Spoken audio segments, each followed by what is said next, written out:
só dela lembrar isso, esses flashes, o quanto que isso persegue a vida dela, né? Toda essa memória. E é isso mesmo, né? A criança que presencia, que está ali naquele ambiente, ela carrega isso para a vida e de alguma forma isso se manifesta?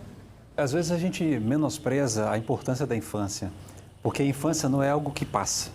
Todo mundo continua carregando essa infância. Todo mundo continua com essa criança que você foi e às vezes você se torna ela mesmo na idade adulta. Às vezes você repete, você lembra, você começa a ter os medos que você tinha. Então, de fato, essa idade, a gente é muito marcado pelas experiências e essas experiências elas são indestrutíveis, elas continuam pelo resto da vida. Então, o que faz com que a gente tenha que dar atenção para a criança é justamente ela estar em fase de desenvolvimento, a criança não tem capacidade de se defender como um adulto, a criança ela não sabe o que fazer quando ela tem medo ou, nessas situações, quando ela está apavorada. Então, ela tem o adulto como exemplo e aquele adulto ali que deveria educar, porque não se educa por meio de conselhos, se educa por meio de exemplo. Ele não está dando esse exemplo. A criança fica em dúvida se ela pode ou não, veja bem, se ela pode ou não odiar os pais.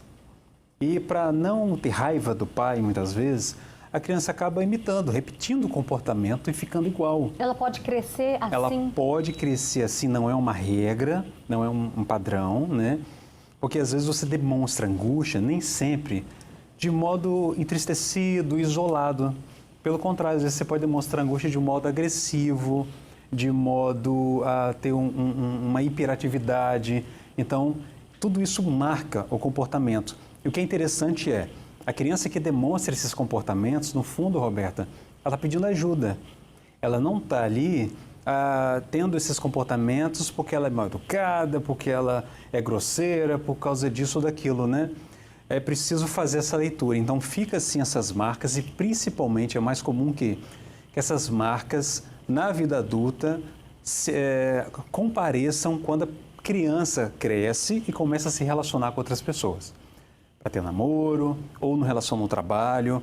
Todas essas sombras da infância podem retornar como se fossem ontem, tá? Porque o nosso inconsciente ele não tem essa de tempo, muito tempo atrás. Não, você vive coisas de muito tempo atrás como se fosse ontem. Então é por isso que é importante dar esses cuidados. Isedu, agora quando a gente para estudar esse estudo, como é que fica a cabeça da criança? Dividida entre aquela referência do pai, que é o meu herói, e ao mesmo tempo o pai que machuca o maior amor da filha, que é o amor de filho e mãe.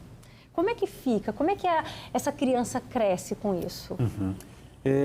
Quando a gente fala dos afetos, para quem está em casa entender, afeto é alegria, ódio, tristeza, esperança, amor. Quando a gente fala dos afetos, eles não pedem permissão para vir, eles vêm. Então, se você está com raiva de alguém, se você está amando, se você está feliz, enfim, eles simplesmente acontecem. Na criança é a mesma coisa. Então, quando a criança ela vê uma cena como essa, ela fica muito dividida. Porque os afetos vêm, mas ela não sabe o que fazer com eles. Então, ela fica ali entre não se permitir sentir raiva do herói. E se o meu herói faz isso, talvez seja assim que eu tenha que ser também. Tanto que a gente viu um relato, né, falando que a filha, né, com autismo, logo após a agressão também demonstrar atitudes agressivas. Então, é uma forma, não é que a criança é ruim, má, ou tem um distúrbio, não, é a forma dela elaborar. A criança elabora dessa forma, repetindo de modo ativo o que ela sofreu de modo passivo. Então, ela apanha e ela começa a bater nas bonecas, nos colegas, nos objetos, né? É um sinal de que a criança está pedindo ajuda. Então, ela vai ficando dessa forma. Agora, uma coisa importante que a gente tem que destacar é que mesmo uma criança que viva situações de violência, toda essa situação de que ela tem essa confusão das emoções, dos sentimentos, não entende bem o que está se passando, veja bem, pessoal, não significa que essa pessoa está arruinada, não. Que é um trauma que ela não vai conseguir depois viver, tocar sua família, ter um bom relacionamento na adolescência, descobrir sua sexualidade, ter uma relação respeitosa com outras pessoas, ter uma profissão bacana, não tem nada a ver com isso. Por quê? Se a gente olha, isso é uma recomendação que eu faço muito no consultório, quando chega questões assim. Se a gente olha para a criança como destruída, ela vai agir como tal. Então, a gente não pode ter essa posição de já receber a criança como coitada. Ninguém que passa por um trauma, por uma situação difícil, quer ser tratada dessa forma, como coitadinha, como quebrada, como trincada. Ela quer ser tratada da melhor forma possível.